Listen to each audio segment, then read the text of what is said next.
So I want to get some reaction right away now from Congresswoman Stacey Plaskett of the U.S. Virgin Islands. She was also an impeachment manager for former President Trump's second trial. And Congresswoman, I just want to give you a chance to respond to, Donnie speaking to those two Trump supporters. They were there on January 6th, and they're talking about whether they're going to come. So they're hearing these conspiracy theories that maybe it's a false flag operation and they shouldn't go, but yet you should be scared.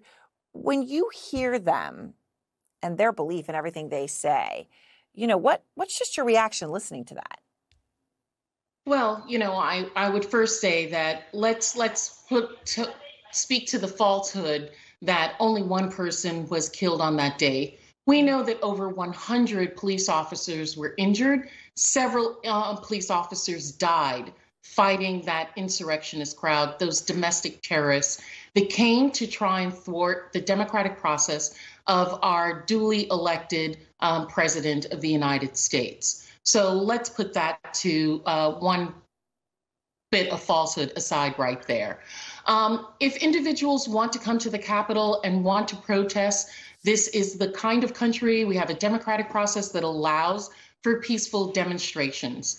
If they come to the Capitol with the intent to do harm to the Capitol building itself, to break the law, then they will have to face the consequences of that. In the same way that Ashley Babbitt and those other individuals face the consequences of their actions. I agree that the police officer who was protecting not only the building of the Capitol and the floor of the House, but many members of Congress and staff acted in a justifiable manner.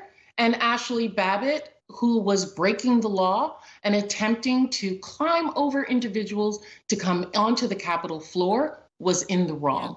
So we will, I'm grateful that Capitol Police has met with the Speaker, with the Majority Leader, and the Speaker has invited both the Minority Leader of the Senate as well as the Minority Leader of the House to be a part of those briefings to ensure that the Capitol is in fact safe. So let me I'm ask grateful you also that members of Congress will not be there on that Saturday, to the best of my knowledge, along with staff. No, that's very significant, I realize. Now, the reporting that we have tonight, Congresswoman, is that law enforcement is now preparing for the possibility of armed protesters at this rally. Now, again, you're hearing that there's some conspiracy theorists who are telling them not to come. No one knows exactly what to expect.